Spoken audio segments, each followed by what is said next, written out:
Welcome back. We're joined now by Susan Wise, who's the president of the Board of Harbor Commissioners. Susan, welcome to our show. Thanks for having me. Congratulations on your election of president. Women seem to be really not taking over, but playing a much more significant role than historically. I understand that there was a point where the president of Oakland and of LA were also women together with you. That's right. At the time I was appointed, all three ports, major ports in California, were the president of the harbor commissions were women. And of course, the executive director of our sister port in LA, Geraldine Natz, is a woman and former highly regarded employee here in Long Beach. That's right. That's right.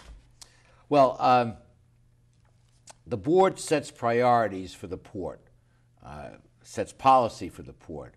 What are some of the most important priorities that you want and the board wants to set? Well, I think there's probably two. One is the relationship of the port to the community, and the other are our infrastructure projects. And by relationship to the community, I mean how the port relates to the community, but also the environmental commitments that the port has made to the community. And Chris went over a lot of those in the first segment, and the Clean Air Action Plan.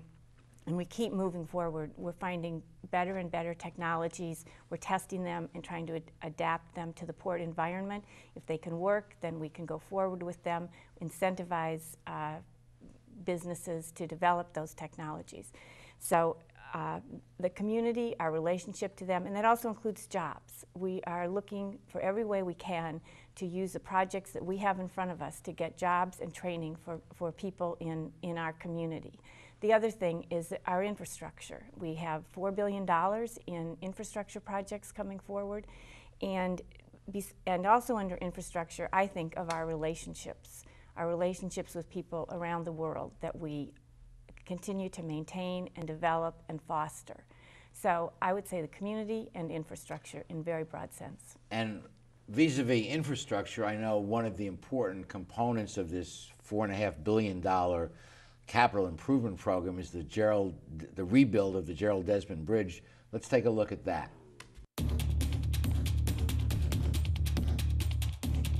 One of the most visible projects will be the $950 million replacement of the Gerald Desmond Bridge. The replacement project will help not only trade, but ease commuter traffic, which accounts for 75% of all the vehicles using the bridge. The new bridge will be higher to allow bigger ships to pass below.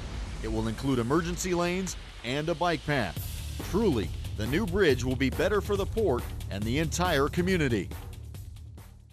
And that bridge, as Chris mentioned in the earlier segment, will allow the larger ships to pass underneath, but it also contains a bike lane, which I believe is policy set by the board, and a little homage to the late Mark Bixby for really pushing that, and that's a nice addition to the bridge. Yeah, and that's an example of where the Harbor Commission listened to the community. The biking community, led by Mark Bixby, came to the Board of Harbor Commissioners and suggested, before we finalized the RFP for the bridge, that a bike lane and pedestrian lane be added.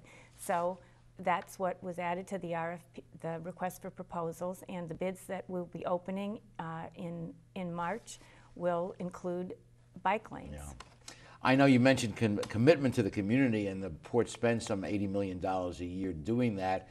Things like supporting the Muni Band, the Sea Festival, Grand Prix, and scholarships, and Straight Talk for that matter. So we appreciate that investment in the welfare of the community.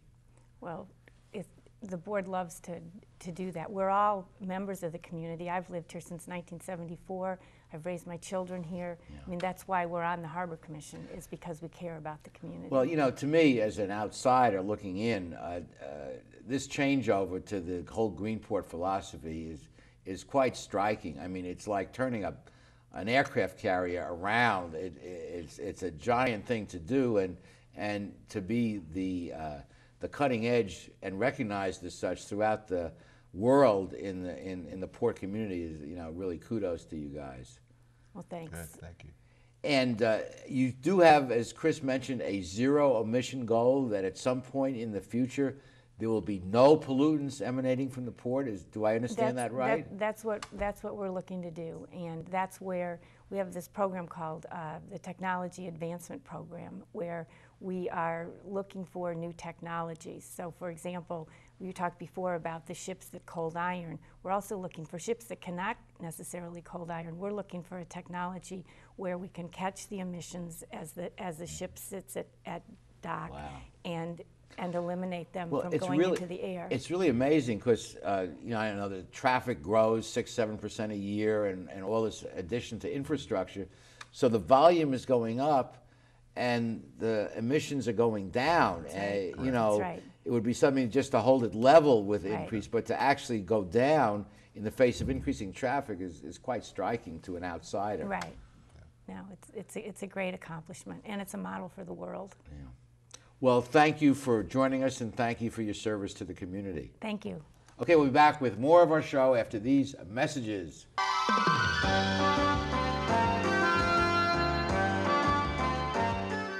We're back continuing our conversation with Chris Lytle, Executive Director of the Port of Long Beach. Let's talk about security for a second. I understand the budget is up 40%, but we are a national security asset, and the downside of that is being a national security target.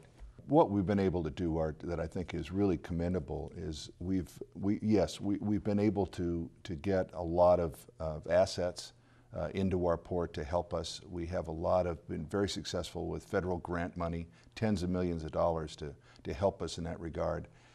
We've employed this money in a very good way to help us make the port more secure. I tell you though, the thing that is really, I think, has differentiated the Port of Long Beach in a very positive way is the fact that we have developed really, really good ways to work in a multi-layered environment with the other agencies. We have a great relationship with the Long Beach Police Department, great relationship with the U.S. Coast Guard, Customs and Border Protection.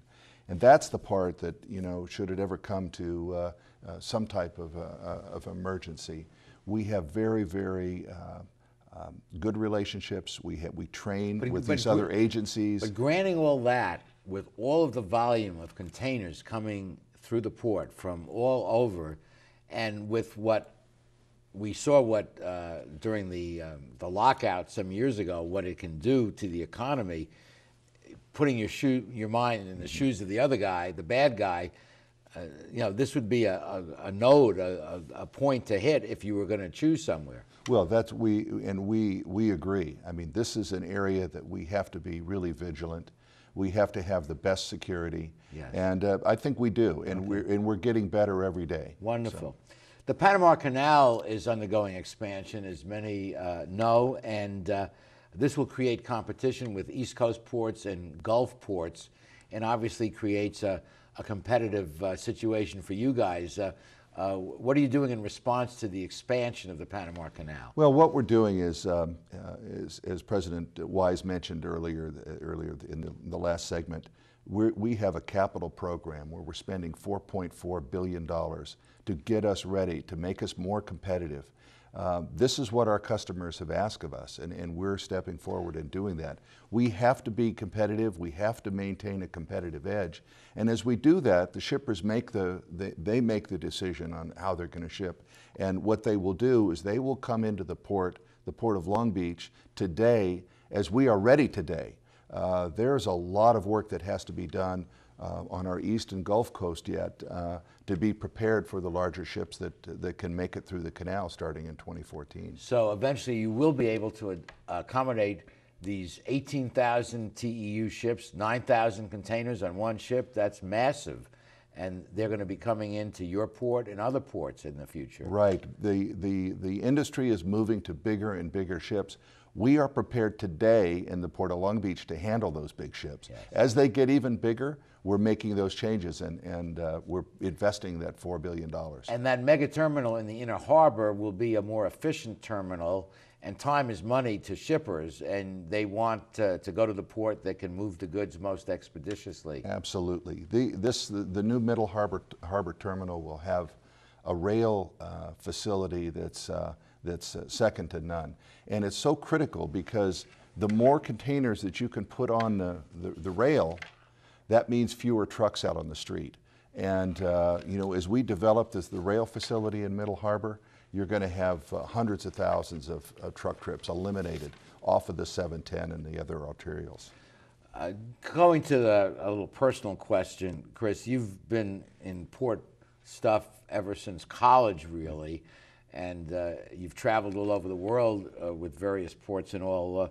What turns you on about the port industry? This is it's a great industry to be in. I tell you, there's not a single day that's like any other day. You have diversity. You have very, very diverse group of interest in the community. What could be better than being able to hand a scholarship to a student, or to be able to help in some way in the community, to create jobs?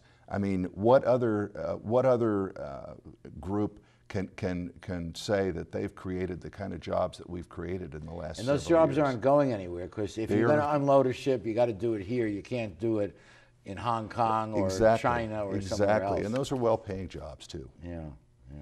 Well, and also you're interacting with people from all over the world, and you're learning about other cultures and customs. Yeah. And it's a great industry, and working at the port, we have just a wonderful team of people there too. Yeah. Well, let me close the segment by quoting the end of your address to the State of the Port audience. The goal, and I don't know if this is your goal or the Commission's goal, but to become the port of choice by becoming the port of the future. Whose goal is that? That's our collective goal. That's a goal shared by all of us. And that's, I think, a very attainable goal as well. And we're moving closer and closer to that goal as we go And that means embodying the latest technology? Absolutely. We're embodying the technology that's going to keep us cleaner and greener than any other port operation in the world, plus make it more efficient and attractive to those shippers to come over this gateway. So we're very positive about that. Wonderful. We'll be back with the rest of our show after these messages.